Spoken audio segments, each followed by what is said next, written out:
Versenyzők, a mai számokból már eredményünk született, sorolom a sorrendet, hogy ki az, akiknek készülni kell a melegítő pályán a szaladozásra.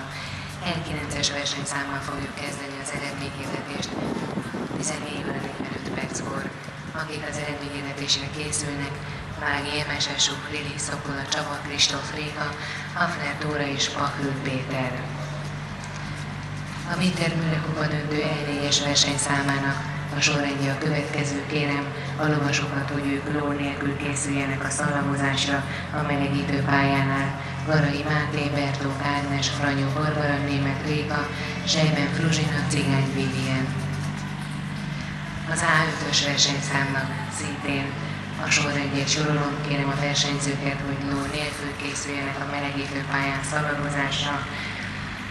Ifi és felnőtt kategóriában. Ifi kategória sorrendje: Merényi Jessica, Őszi Aranka, Németh Réka, Szabados Petra, Papos Szabina, Sinkó Katalin. Felnőtt kategória sorrendje: Szokola Csaba, Hajnal Kata, Konyódi Ildikó, Horváth Lilla, Káper Edith és Káper Edith másik lovával. Tehát kérem a versenyzőket, hogy eredményhirdetésre készüljenek. L9-es,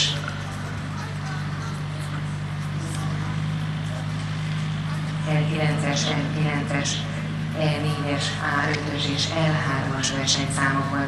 A Wintermühle kupa döntő versenyszámainak eredményhirdetése ló nélkül fog zajlani.